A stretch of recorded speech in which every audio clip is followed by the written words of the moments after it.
بسم اللہ الرحمن الرحیم۔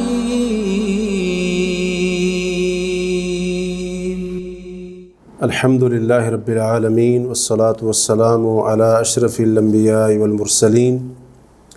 نبینا محمد وعلی آلہ وصحبہ اجمعین والذین اتبعوہم بإحسان الی یوم الدین، اما بعد۔ آج 12ویں پارے سے متعلق ہم گفتگو کریں گے۔ اس پارے کے دو حصے ہیں۔ پہلے حصے میں سورۃ ہود کی آیت نمبر 6 تا 123 اور دوسرے حصے میں سورۃ یوسف کی ابتدائی 52 آیات ہیں۔ اس پارے کا آغاز اس بات سے ہوا ہے، اللہ تعالیٰ نے فرمایا وَمَا مِن دَابَّةٍ فِي الْأَرْضِ إِلَّا عَلَى اللَّهِ رِزْقُهَا، کہ زمین پر جو بھی جاندار ہے اس کا رزق اللہ کے ذمے ہے، اور اللہ تبارک و تعالی اس کے ٹھہرنے اور اس کے مرنے کی جگہ کو جانتا ہے۔ یہ سب باتیں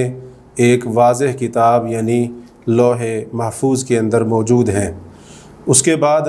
آسمانوں اور زمین کی 6 دنوں کے اندر تخلیق اور اس کا مقصد ذکر فرماتے ہوئے اللہ نے فرمایا کہ لِيَبْلُوَكُمْ أَيُّكُمْ أَحْسَنُ عَمَلًا، تاکہ اللہ تعالیٰ تمہیں آزمائے کہ تم میں سے کون زیادہ اچھے عمل کرنے والا ہے۔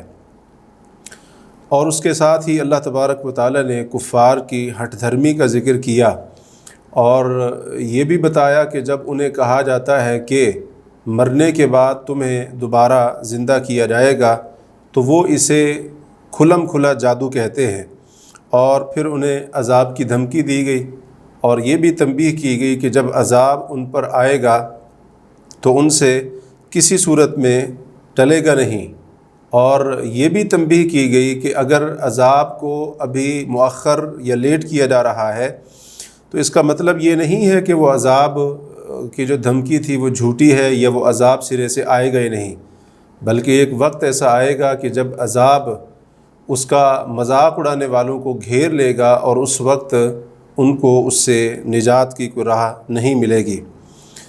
اس کے بعد انسان کی نعمت اور مصیبت کے وقت کیفیت کو بیان کیا گیا کہ اگر اسے تکلیف کے بعد نعمت ملے تو وہ سمجھتا ہے کہ میری اب تمام تکلیفیں ختم ہو گئی ہیں، اور اس نعمت کے اوپر وہ اتراتا ہے، فخر کرتا ہے۔ لیکن جو صبر کرنے والے اور ایمان والے ہوتے ہیں ان کا معاملہ ایسا نہیں ہوتا، یعنی جب ان کو نعمت کے بعد مصیبت کے بعد نعمت ملتی ہے تو وہ اس کے اوپر اتراتے نہیں ہیں اور نہ ہی اس کے اوپر غرور اور فخر کرتے ہیں۔ اس کے بعد نبی کریم صلی اللہ علیہ وسلم کو مشرکین کی طرف سے کی جانے والی باتوں کے اوپر اللہ تعالیٰ نے تسلی دلائی، اور قرآن مجید کے اوپر ان کا جو اعتراض تھا کہ نبی صلی اللہ علیہ وسلم نے ان کو گھڑ لیا ہے، تو اللہ رب العالمین نے فرمایا کہ تم قرآن جیسی 10 صورتیں گھڑی ہوئی لے کر آؤ اگر تم سچے ہو، اور ساتھ ہی اللہ نے فرما دیا کہ اگر اس چیلنج کو قبول نہ کریں تو اس کا معنی یہ ہوگا کہ یہ قرآن اللہ کی طرف سے اتارا ہوا ہے، اور یہ چیز پھر اللہ تعالیٰ کی وحدانیت کی دلیل ہوگی۔ اور اللہ رب العالمین نے یہاں پر دنیا کے جو غلام ہیں، دنیا پرست لوگ ہیں، ان کا اور ان کے انجام کا ذکر فرمایا ہے کہ وہ لوگ جو بھی عمل کرتے ہیں، جو بھی نیکی کرتے ہیں، اس سے ان کا مقصد صرف دنیاوی مفاد حاصل کرنا ہوتا ہے، حتیٰ کہ خیر کے کام، نیکی کے کام وہ بھی دنیا کو حاصل کرنے کے لیے کرتے ہیں، یعنی جن کا نیکی کرتے ہوئے اللہ کو راضی کرنے کا، آخرت سنوارنے کا کوئی مقصد ارادہ نہیں ہوتا ہے، صرف ان کا مطمع نظر دنیا ہوتی ہے۔ اللہ تعالیٰ نے ان کا انجام بیان کرتے ہوئے فرمایا کہ ان کے لیے آخرت میں کوئی حصہ نہیں ہوگا، اور اسی طریقے سے جو بھی وہ عمل کر رہے ہیں ان کے تمام عمل باطل اور ضائع ہونے والے ہیں، یعنی ان کے اعمال کا کوئی فائدہ ان کو ملنے والا نہیں۔ اس سے ہمیں اخلاص کا درس دیا جا رہا ہے کہ ہم اپنے اعمال کو اللہ تبارک و تعالیٰ کے لیے مخلص کریں، اور ساتھ ہی اس بات کی مذمت کی جا رہی ہے کہ بندہ کوئی نیکی یا عبادت کا کام دنیاوی مفاد، دنیاوی شہرت اور دنیا میں اپنا نام پیدا کرنے کے لیے، لوگوں کو دکھانے کے لیے کرے، اس چیز کی مذمت کی جا رہی ہے۔ پھر ان ظالموں کا ذکر ہوا جو اللہ کے راستے سے روکتے ہیں اور اللہ کی راہ میں، اللہ کے دین میں کج روی اور ٹیڑھ پن تلاش کرتے ہیں۔ ان کا انجام بیان کرتے ہوئے کہا گیا کہ یہ خسارہ پانے والے ہیں اور ان کو قیامت کے دن 2 گنا عذاب دیا جائے گا، اور ساتھ ہی جو ایمان والے، نیک عمل کرنے والے، اپنے رب کی طرف جھکنے والے ہیں، ان کے جنتی ہونے کا اعلان کیا گیا ہے۔ ان دونوں گروہوں کی مثال بینا اور نابینا، سننے والے اور بہرے کے ساتھ دے کر بات کو مزید واضح کیا گیا ہے۔ اس کے بعد یہاں اس صورت کے اندر جو کچھ قصے اللہ تعالیٰ نے بیان فرمائے ہیں، اور جن قصوں کو بیان کرنے کا بنیادی مقصد ان لوگوں کا انجام بتانا ہے جو نبیوں کو، ان کی تعلیمات کو جھٹلانے والے تھے، تکذیب کرنے والے تھے اللہ تعالیٰ کی آیات کی، کہ دنیا کے اندر کیسے ان کا انجام ہوا، آخرت میں ان کا کیا انجام ہونے والا ہے۔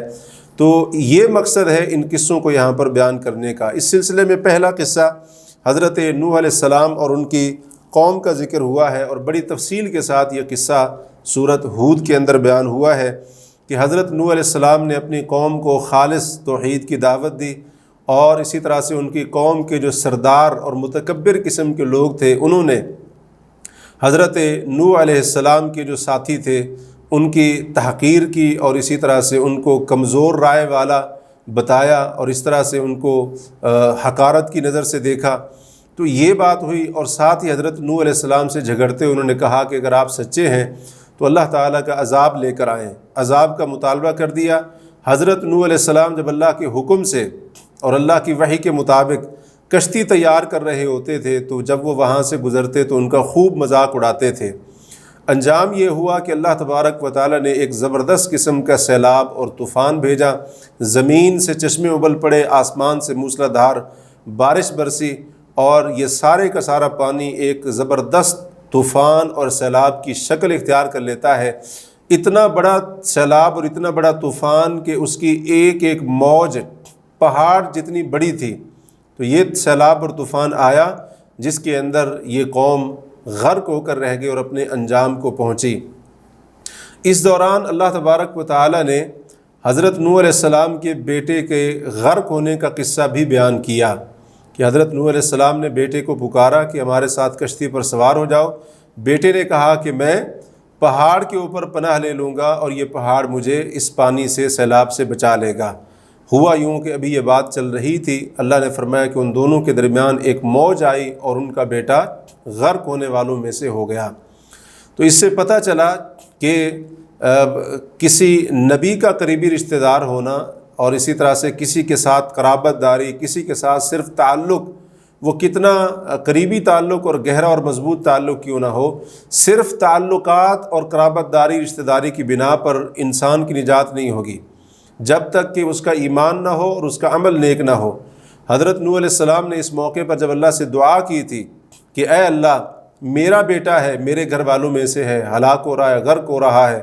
تو اللہ تعالیٰ نے فرمایا تھا انہ لیس من اہلک انہ عمل غیر صالح، آپ کے یہ اہل میں سے نہیں ہے۔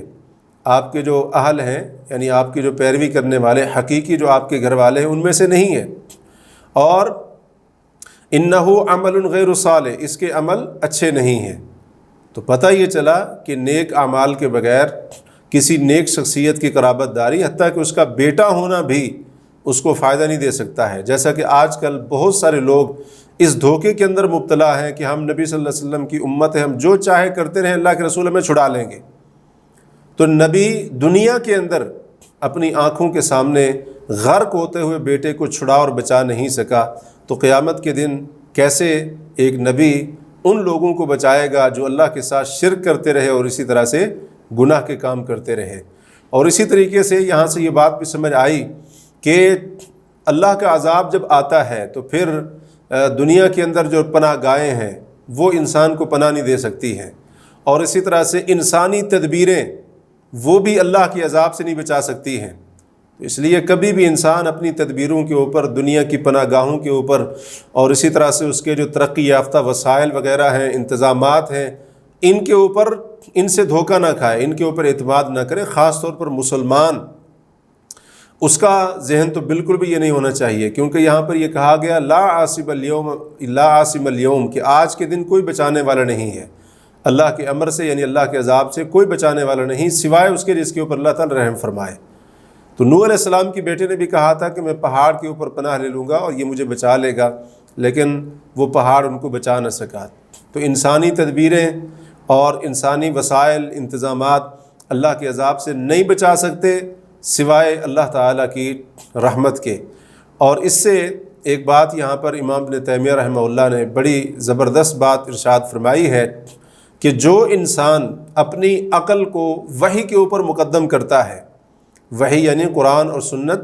اور پیغمبر پر اترنے والی وحی، اس کے اوپر اپنے عقلی دلائل کو مقدم کرتا ہے، تو اس کا انجام یہی ہوتا ہے کہ جو حضرت نوح علیہ السلام کے بیٹے کا ہوا تھا۔ حضرت نوح علیہ السلام نے بیٹے کو پکارا تھا کہ ہمارے ساتھ کشتی پر سوار ہو جاؤ اور پیچھے رہنے والوں میں سے نہ ہو جاؤ، کافروں میں سے نہ ہو جاؤ۔ تو اس نے کیا دلیل دی کہ میں اس پہاڑ کے اوپر جا کر پناہ لے لوں گا۔ تو یہ عقلی دلیل تھی۔ حضرت نوح علیہ السلام وحی کی روشنی میں اس کو کہہ رہے تھے، کہنے کا مقصد یہ تھا آج وہی بچے گا جو کشتی پر سوار ہوگا۔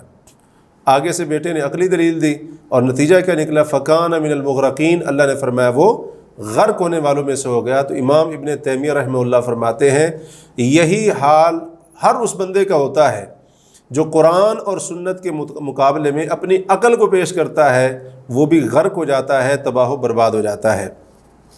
اس کا انجام بھی اسی طرح کا ہونے والا ہے۔ اس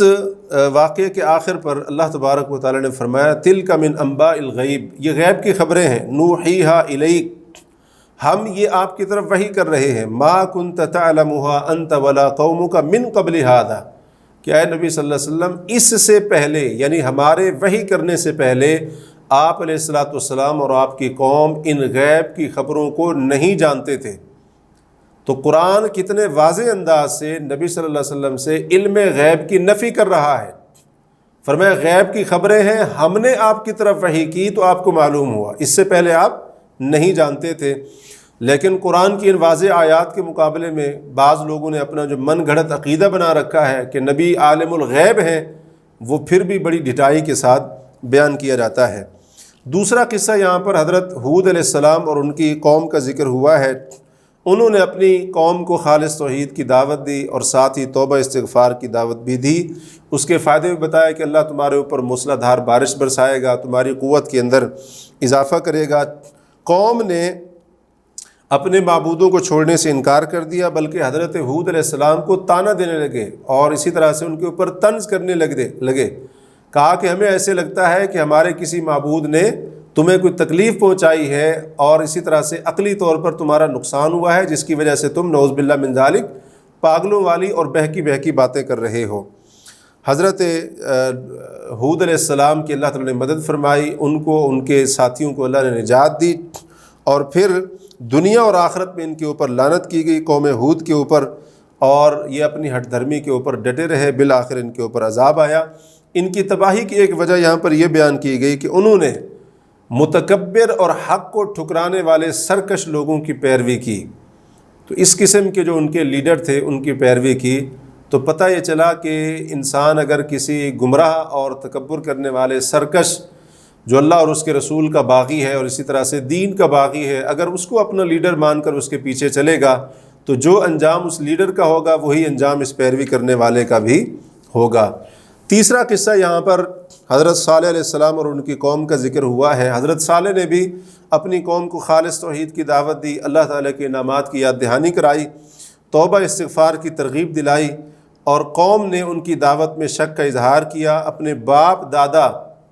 کے معبودوں کی عبادت کو چھوڑنے سے انکار کر دیا۔ موزے کے طور پر حضرت صالح کو جو اونٹنی دی گئی تھی اس کو انہوں نے قتل کر دیا۔ 3 دن کی انہیں مہلت دی گئی، اور اس کے بعد انہیں زبردست ایک چیخ نے پکڑ لیا اور وہ صفحہ ہستی سے مٹا دیے گئے۔ قوم صالح کے بارے میں بھی اللہ نے فرمایا، جس کو قوم سمود بھی کہا جاتا ہے، کہ ان کے اوپر لعنت کی گئی، وہ اللہ کی رحمت سے دور ہو گئے۔ تو جیسے قوم عاد اللہ کی رحمت سے دور ہوئی، ویسے قوم سمود کو بھی اللہ کی رحمت سے دور کر دیا گیا۔ اس کے بعد چوتھا قصہ یہاں پر حضرت ابراہیم اور حضرت لوط علیہ السلام کا ذکر ہوا ہے۔ حضرت ابراہیم علیہ السلام کے پاس فرشتے انسانی شکل میں آئے۔ حضرت ابراہیم نے ان کی مہمان نوازی کے لیے ان کے سامنے کھانا پیش کیا۔ انہوں نے کھانے کو ہاتھ نہیں لگایا۔ حضرت ابراہیم کو دل کے اندر خوف محسوس ہوا تو انہوں نے بتایا کہ ہم فرشتے ہیں۔ اس سے پتہ چلا کہ نبی عالم الغیب نہیں ہوتا ہے، پیغمبر کو غیب کا علم نہیں ہوتا ہے۔ اگر حضرت ابراہیم کو غیب کا علم ہوتا تو بالکل اپنے سامنے بیٹھے ہوئے فرشتوں کو پہچان لیتے کہ یہ انسان نہیں ہے بلکہ فرشتے ہیں، تبھی تو وہ کھانا نہیں کھا رہے تھے، کیونکہ فرشتے کھانا پینا اس سے دور ہیں، وہ نہیں کھاتے ہیں، کھانا نہیں کھاتے ہیں۔ تو اب حضرت ابراہیم کو انہوں نے بتایا کہ ہم آپ کو خوشخبری دینے کے لیے آئے ہیں، بیٹے کی خوشخبری دینے کے لیے آئے ہیں۔ تو بیٹے کی خوشخبری سن کر حضرت ابراہیم کی زوجہ حضرت سارہ نے تعجب کا اظہار کیا، اور ساتھ ہی ان فرشتوں نے بتایا کہ آپ کو خوشخبری دینے کے ساتھ ساتھ قوم لوط کے لیے عذاب بھی ہم لے کر آئے ہیں۔ تو پھر حضرت لوط علیہ السلام کی طرف یہ فرشتے گئے اور ان کے پاس بھی انسانی شکل میں گئے اور ان کے مہمان بن کر گئے۔ تو حضرت لوط کی قوم ایک بڑے ہی خطرناک جرم، مردوں کا مردوں کے ساتھ اپنی خواہش کو پورا کرنا، ہم جنس پرستی اس کے اندر مبتلا تھی۔ تو وہ ان مہمانوں کو دیکھ کر دوڑتے ہوئے آئے۔ حضرت لوط علیہ السلام ان کو کہتے رہے کہ میرے مہمان ہیں، ان کے سامنے مجھے رسوا نہ کرو، لیکن قوم نے ان کو اپنا راستہ روکنے سے منع کر دیا، جس کے اوپر حضرت لوط علیہ السلام بڑے پریشان ہوئے۔ ان فرشتوں نے بتایا کہ آپ گھبرائیں نہیں، ہم اللہ کے بھیجے ہوئے فرشتے ہیں۔ اب حضرت لوط علیہ السلام کو بھی نہیں پتا تھا یہ فرشتے ہیں۔ اس سے پتہ چلا پیغمبر کو علم غیب نہیں ہوتا ہے۔ اگر نبی کو علم غیب ہوتا تو حضرت لوط علیہ السلام پہلے سے ان کو معلوم ہوتا کہ یہ انسان نہیں ہے بلکہ یہ فرشتے ہیں۔ تو فرشتوں نے بتایا کہ ہم آپ کے رب کی طرف سے بھیجے گئے ہیں اور ہم ان کو عذاب ان کے اوپر اتارنے کے لیے آئے ہیں، صبح کے وقت ان کے اوپر عذاب آ جائے گا، آپ یہاں سے اپنے پیروکاروں کو لے کر اس بستی سے نکل جائیں۔ تو پھر صبح کے وقت ان کے اوپر عذاب آیا، ان کی بستیوں کو الٹ کر ان کے اوپر پتھروں کی خوب بارش برسائی گئی، جس سے پتہ چلا کہ ہم جنس پرستی کا یہ جو قبیح فعل ہے، مرد کا مردوں سے اپنی خواہش کو پورا کرنا، قوم لوط والا فعل جو ہے یہ بڑا ہی خطرناک ہے، اور اس کی اللہ تعالیٰ کو اس قدر یہ ناپسند ہے کہ اس قوم کو جو سزا دی گئی وہ کسی اور قوم کو سزا نہیں دی گئی۔ جس قسم کا عذاب ان کے اوپر اترا وہ کسی اور قوم کے اوپر نہیں اترا۔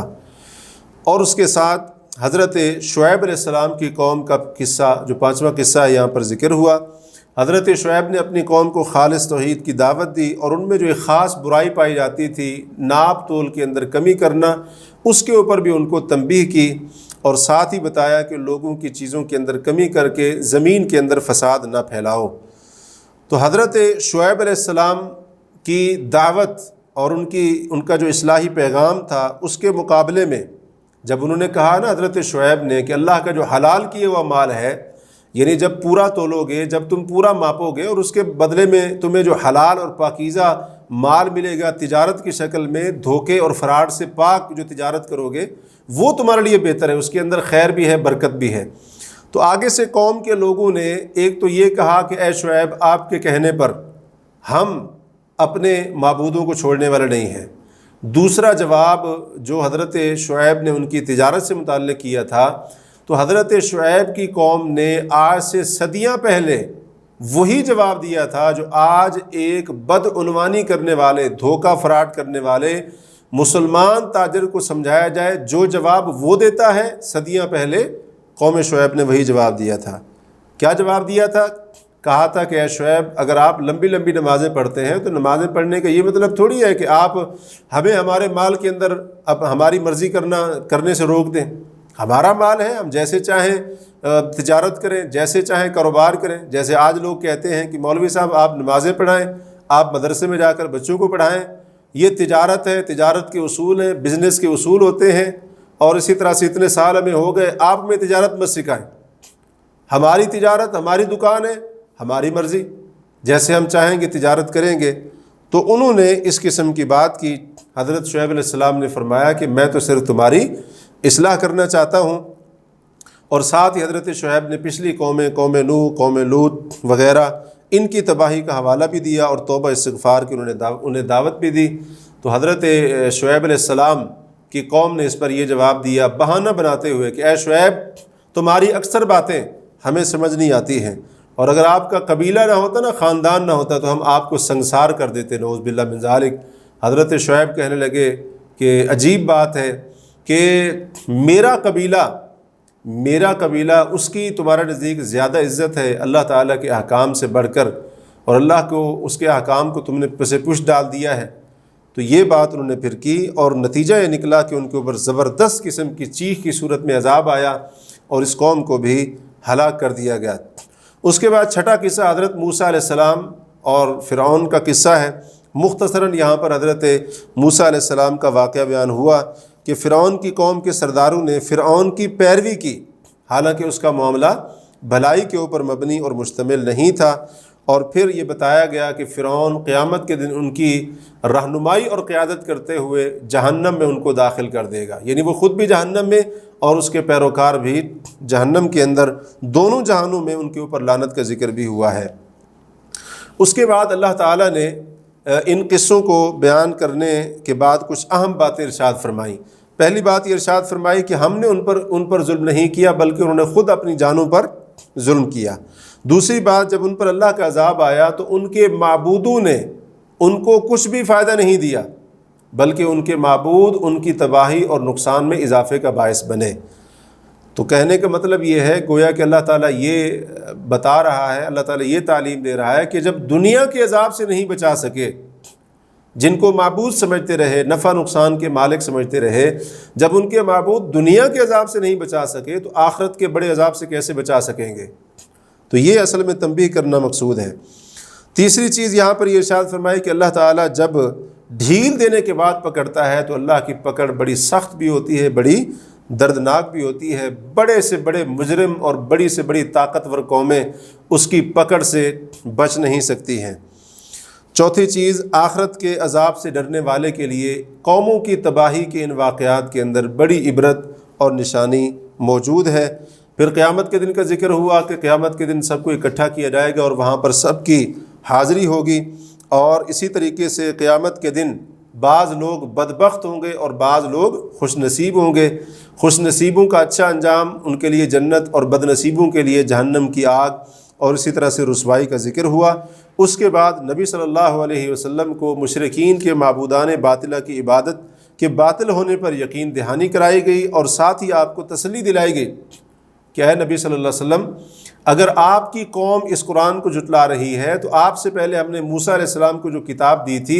اس کے بارے میں بھی ایسے اختلاف کیا گیا، یعنی کچھ لوگ اس کے اوپر ایمان لائے اور کچھ لوگوں نے اس کے ساتھ کفر کر دیا۔ تو لہٰذا آپ گھبرائیں نہیں، قوموں کا حال اسی طرح سے ہوتا ہے، اللہ کی کتابوں کے ساتھ، اللہ کے پیغمبروں کے ساتھ۔ اور ساتھ ہی اللہ رب العالمین نے قرآن مجید کے بارے میں ان کے جو شکوک و شبہات تھے اس کا بھی ذکر کر دیا، اور یہ واضح کر دیا کہ اللہ ہر ایک کے اعمال سے باخبر ہے اور ہر ایک کو قیامت کے دن اس کے اعمال کا پورا بدلہ دے گا۔ اس کے بعد نبی صلی اللہ علیہ وسلم اور آپ کے ساتھیوں کو استقامت اختیار کرنے کا حکم دیا گیا، اور حد سے تجاوز کرنے سے منع کر دیا گیا، اور ساتھ ہی ظالموں کی طرف جھکنے سے بھی منع کر دیا گیا کہ دلی جھکاؤ ہو، اور اسی طرح سے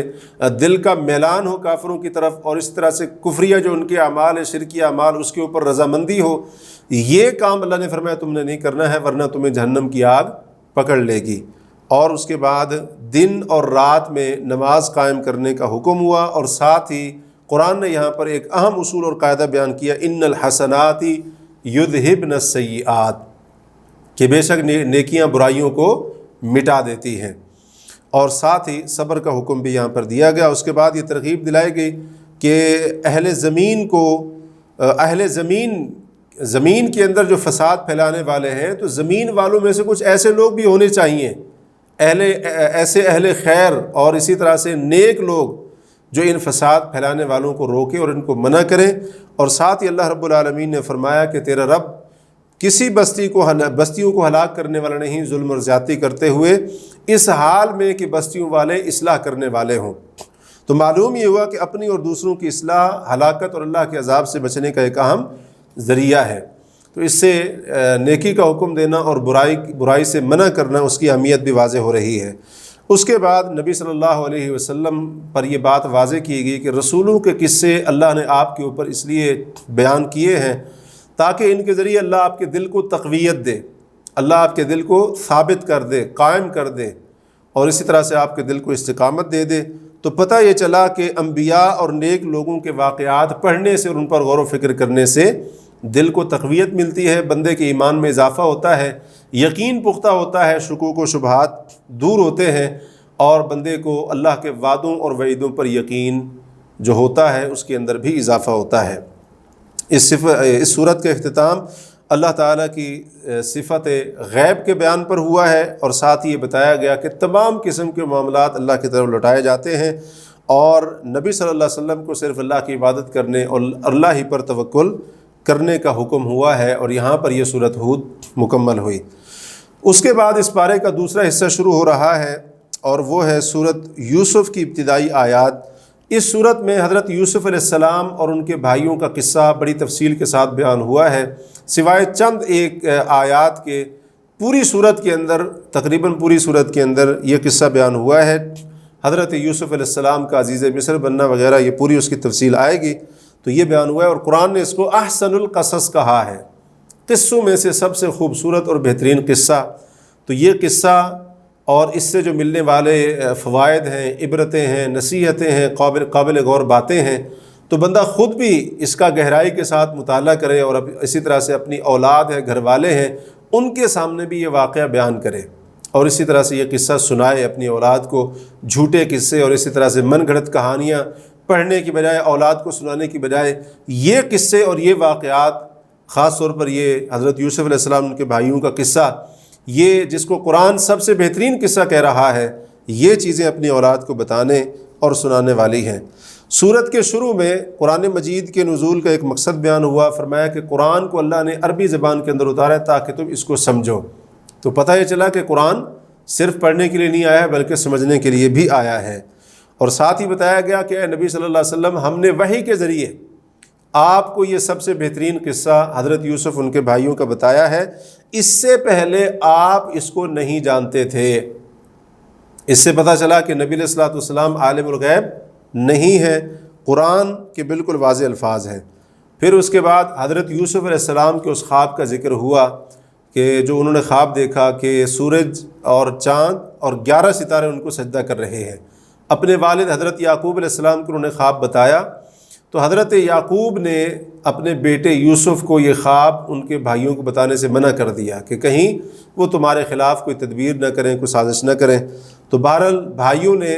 جن کو حضرت یوسف علیہ السلام کے ساتھ حسد تھا، اپنے بھائی یوسف علیہ السلام کو راستے سے ہٹانے کا سوچا، اور اسی طریقے سے ایک تجویز یہ پیش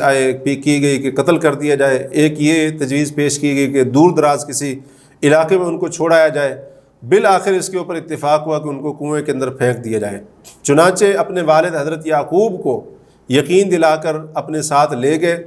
اور اسی طرح سے اپنی سازش کے مطابق حضرت یوسف کو کنویں کے اندر پھینکا، اور پھر عشاء کے وقت روتے دھوتے ہوئے اور یہ بہانہ بنا کر واپس آئے کہ یوسف کو بھیڑیا کھا گیا۔ حضرت یعقوب علیہ السلام نے ان کی بات سن کر کہا کہ فصبر جمیل، میں صبر جمیل کرتا ہوں، اور جو تم بیان کر رہے ہو اس کے اوپر اللہ تعالیٰ سے مدد مانگی جائے گی، اللہ تعالیٰ سے مدد طلب کی جائے گی۔ تو یہ ذکر کیا، اور دوسری طرف حضرت یوسف علیہ السلام کنویں سے نکال لیے گئے، کافل والوں نے نکالا، انہوں نے آگے بیچا۔ اس طرح سے حضرت یوسف علیہ السلام بکتے بکاتے عزیز مصر تک جا پہنچے، اور پھر وہاں پر جب وہ جوان ہوئے تو عزیز مصر کی بیوی کی نیت خراب ہو گئی، اور اس نے گھر کے دروازے بند کر کے ان کو دعوت گناہ دی۔ حضرت یوسف علیہ السلام نے اللہ کی پناہ کا ذکر کیا، اللہ سے پناہ مانگی، اور دوڑے دروازے کی طرف۔ جب دروازہ کھولا تو آگے سے اس کا خاوند موجود تھا، تو اس عورت نے انتہائی مکاری کے ساتھ سارا الزام حضرت یوسف علیہ السلام پر ڈال دیا۔ اللہ رب العالمین کی قدرت کہ اسی عورت کے گھر والوں میں سے ایک گواہی حضرت یوسف کے حق میں اس عورت کے خلاف آ گئی۔ وہ عورت اپنی سرکشی سے باز نہ آئی، دوسری عورتوں کی بھی دعوت دی، اور پھر اس نے علل اعلان کہا کہ اگر یوسف نے میری بات کو نہیں مانا تو یہ جیل کے اندر ڈال دیے جائے گا ان کو، اور اسی طرح سے یہ چھوٹے لوگوں میں سے ہو جائیں گے۔ اس موقع پر حضرت یوسف علیہ السلام نے یہ دعا کی تھی کہ اے میرے رب، جیل مجھے اس کام سے زیادہ محبوب ہے جس کی طرف مجھے یہ عورتیں بلا رہی ہیں۔ تو حضرت یوسف علیہ السلام نے بدکاری اور زنا کے اوپر جیل جانے کو ترجیح دی، تو جس سے نوجوانوں کو خاص طور پر یہ سبق مل رہا ہے کہ بڑے سے بڑا مالی اور جانی نقصان برداشت کر لینا چاہیے، لیکن بدکاری، زنا اور اسی طرح سے حرام کاری، اس سے نوجوان اپنے دامن کو پاک اور صاف رکھے۔ حضرت یوسف علیہ السلام کا یہ جو واقعہ ہے اور یہ اس مقام پر یہ جو قصہ بیان ہوا ہے، اس میں نوجوانوں کے لیے بہت بڑا سبق ہے، اور اس سے یہ بھی پتہ چل رہا ہے کہ جو لوگ اپنے دامن کو پاک اور صاف رکھتے ہیں، کردار کو پاکیزہ رکھتے ہیں، اللہ رب العالمین انہی کو امت کی صحیح قیادت عطا فرماتا ہے۔ تو جس کا نتیجہ یہ تھا کہ حضرت یوسف علیہ السلام جیل سے سیدھے تخت کے اوپر گئے۔ اس چیز کو بھی سامنے رکھنا چاہیے، اور اسی طریقے سے یہاں سے یہ پتہ چل رہا ہے کہ حضرت یوسف علیہ السلام نے اللہ سے دعا کی، وَإِلَّا تَصْرِفْ عَنِّي كَيْدَهُنَّ أَصْبُ إِلَيْهِنَّ، اے اللہ اگر آپ نے ان کی جو تدبیر اور سازش اور مکر ہے وہ مجھ سے دور نہ کیا، مجھے اس سے نہ بچایا، تو میں ان کی طرف مائل ہو جاؤں گا۔ تو حضرت یوسف علیہ السلام اپنی عاجزی اور اللہ کے سامنے کمزوری کا ذکر کر رہے ہیں۔ تو اگر کوئی نوجوان، کوئی بندہ برائی کے اندر، بے حیائی کے اندر پڑا ہوا ہے، تو اللہ کے سامنے اپنی عاجزی اور کمزوری کا اظہار کرتے ہوئے اللہ کے سامنے گڑ گڑائے اور اللہ سے بچنے کی دعا کرے کہ یا اللہ میں نہیں بچ سکتا ہوں، اگر تو نے نہ بچایا، تو نے نجات نہ دی، تو نے مدد نہ کی، تو میں اس کام سے نہیں بچ سکتا ہوں، یا اللہ میرے اوپر رحم فرما اور مجھے اس سے محفوظ کر لے۔ جیسا کہ حضرت یوسف علیہ السلام اللہ تعالیٰ سے اپنی کمزوری کا اظہار کرتے ہوئے اللہ سے دعائیں کر رہے ہیں، اور اللہ نے ان کی دعا قبول کی اور وہ ان عورتوں کے فریب سے محفوظ رہے۔ اور ساتھ ہی حضرت یوسف نے یہ بھی کہا تھا وَأَكُمْ مِنَ الْجَاهِلِينَ، اللہ اگر آپ نے مجھے نہ بچایا تو میں جاہلوں میں سے ہو جاؤں گا۔ تو اس سے پتہ یہ چلا کہ زنا، بدکاری اور اسی طرح سے عورت کے ساتھ حرام محبت، ناجائز تعلقات، فحاشی، یہ ساری کی ساری چیزیں یہ جاہلوں کے کام ہیں۔ جو یہ کام کرتا ہے وہ جاہل ہے، وہ جاہل ہے، وہ پڑھا لکھا نہیں ہو سکتا ہے۔ حضرت یوسف علیہ السلام کہہ رہے ہیں کہ میں نادانوں میں سے ہو جاؤں گا اگر میں ان کی طرف مائل ہو گیا، اور اسی طرح سے آپ نے مجھے نہ بچایا، میری حفاظت نہ کی تو۔ اور اس قصے سے یہ بھی سبق مل رہا ہے کہ جو انسان اپنے رب کے ساتھ مخلص ہوتا ہے، اللہ تبارک و تعالی ضرور اس کی مدد کرتا ہے، اور اللہ تعالیٰ ضرور اس کو بچاتا ہے، اس کو محفوظ رکھتا ہے، جیسا کہ اللہ نے اپنے بندے حضرت یوسف علیہ السلام کی حفاظت فرمائی۔ تو یہ چیزیں انسان اپنے سامنے رکھے، اور پھر یہاں پر یہ بات بھی ذہن میں ہونی چاہیے کہ کامیابی کے لیے جو ہے نا بہت زیادہ صبر کرنا پڑتا ہے۔ حضرت یوسف علیہ السلام مصر کے تخت پر جانے سے پہلے کچھ سال جیل کے اندر بھی رہے ہیں، اور اسی طرح سے جرم انہوں نے نہیں کیا تھا، کوئی گناہ غلطی نہیں کی تھی، لیکن پھر بھی بے گناہ ہونے کے باوجود پھر بھی ان کو جیل کے اندر رہنا پڑا۔ اس کے اوپر صبر کیا انہوں نے، اللہ تعالیٰ نے اس کو اتنا عظیم پھل عطا فرمایا۔ جب جیل کے اندر گئے تو وہاں پر دو نوجوانوں نے آ کر اپنے خواب کے بارے میں پوچھا۔ ایک نے کہا کہ میں سر پر روٹیاں لے کر جا رہا ہوں تو پرندے اس میں سے کھا رہے ہیں۔ حضرت یوسف نے اس کی تعبیر یہ بتائی کہ تمہیں پھانسی دے دی جائے گی۔ دوسرے نے کہا کہ میں نچوڑ رہا ہوں، شراب نچوڑ رہا ہوں، تو اس کو بتایا گیا کہ تم اپنے بادشاہ کو، اپنے مالک کو شراب پلاؤ گے۔ تو حضرت یوسف علیہ السلام نے ان کے خواب کی تعبیر بتانے سے پہلے ان کو دعوت دی، خالص توحید کی دعوت دی کہ یہ جو تم نے معبود بنا رکھے ہیں، تم نے، تمہارے باپ دادا نے ان کے نام رکھے ہیں، اللہ نے ان کے اوپر کوئی دلیل نہیں اتاری ہے۔ اور ساتھ ہی یہ ذکر کیا کہ اللہ نے صرف اپنی عبادت کا حکم دیا ہے اور یہی سچا اور مضبوط دین ہے، اور اپنا حوالہ بھی دیا کہ میں نے اللہ پر ایمان نہ رکھنے والی جو قوم ہے اس کی ملت، اس کے دین کو چھوڑ دیا ہے، اور میں نے اپنے آباء و اجداد ابراہیم اور اسی طرح سے اسحاق، یعقوب، ان کی ملت کو اپنایا ہے۔ تو یہ ساری باتیں یہاں پر ہوئی ہیں، تو جس سے پتہ چلا کہ انسان قید و بند کے اندر ہو، جیل کے اندر ہو، کتنی صعوبتیں اور مشکل گھڑیاں ہوں، اگر اس کو موقع مل رہا ہے کوئی بھلائی کی بات بتانے کا اور اسی طرح سے دعوت دینے کا، تو اس کو یہ موقع ضائع نہیں کرنا چاہیے۔ تو حضرت یوسف علیہ السلام نے اس بندے کو کہا تھا کہ جس نے خواب دیکھا تھا میں شراب نچوڑ رہا ہوں، اس کی تعبیر بتائی تھی کہ تم اپنے مالک کو شراب پلاؤ گے۔ اس کو کہا تھا کہ اپنے بادشاہ کے سامنے میرا ذکر کرنا، اپنے مالک کے سامنے میرا ذکر کرنا۔ شیطان نے اس کو بلا دیا۔ کئی سال تک حضرت یوسف علیہ السلام جیل کے اندر رہے۔ پھر ہوا یوں کہ بادشاہ کو ایک عجیب سا خواب آیا، 7 دبلی پتلی گائیں 7 موٹی تازی گائے کو کھا رہی ہیں، 7 خشک بالیاں ہیں اور 7 سبز بالیاں ہیں۔ جب وہاں پر جو تعبیر بتانے والے تھے ان سے خواب کی تعبیر پوچھی گئی، انہوں نے کہا کہ اس خواب کی تعبیر ہم نہیں جانتے ہیں۔ تو وہ بندہ جس کی شراب پلانے کی ڈیوٹی تھی، اس کو یاد آ گیا حضرت یوسف علیہ السلام کے بارے میں، اس نے اجازت مانگی، حضرت یوسف کے پاس آیا، جیل کے اندر خواب کی تعبیر پوچھی۔ حضرت یوسف نے بتایا کہ اس کا مطلب یہ ہے کہ اگلے کچھ سالوں کے اندر قحط سالی ہونے والی ہے، اور اس کا ساتھ حل بھی بتا دیا۔ اس بندے نے جا کر، قاصد نے جا کر بادشاہ کو تعبیر بتائی۔ بادشاہ نے کہا کہ اس کو بلاؤ، میرے پاس لے کر آؤ۔ تو حضرت یوسف علیہ السلام نے وہاں پر کہا کہ پہلے آپ جا کر بادشاہ سے کہیں کہ جن عورتوں نے مجھ پر الزام لگایا تھا ان کا کیا ماجرا ہے، آپ اس کی تحقیق کریں۔ عورتوں کو بلایا گیا، ان سے پوچھا گیا، تمام عورتوں نے حضرت یوسف علیہ السلام کی برات کا اعلان کیا۔ اور اسی طریقے سے عزیز مصر کی بیوی جو اس سازش کے اندر سب سے آگے تھی، اس نے بھی حضرت یوسف علیہ السلام کی پاک دامنی اور صداقت کی گواہی دی، اور اسی طریقے سے حضرت یوسف علیہ السلام کے کردار کی پاکیزگی کی شہادت دی۔ تو جس سے پتہ چلتا ہے کہ آپ کے اوپر الزام لگانے والے، آپ کے خلاف سازشیں کرنے والے کتنے طاقت کے اندر، قوت کے اندر کیوں نہ ہوں، اگر آپ سچے ہیں اور حق کے اوپر رب کے ساتھ مخلص ہیں، اللہ رب العالمین ضرور انہی کی زبان سے آپ کے حق میں گواہی دلوائے گا، جیسا کہ اللہ تعالیٰ نے یہ ان عورتوں کی زبان سے حضرت یوسف علیہ السلام کے حق میں گواہی دلوائی۔ تو یہ چند ایک باتیں تھیں اس پارے کے تعلق سے۔ اللہ رب العالمین سے دعا ہے کہ اللہ تعالیٰ ہمیں ان باتوں پر غور و فکر کرنے کے ساتھ ہمیں ان پر عمل کرنے کی توفیق عطا فرمائے۔ سبحانک اللہم و بحمدک، اشہد ان لا الہ الا انت، استغفرک و اتوب الیک۔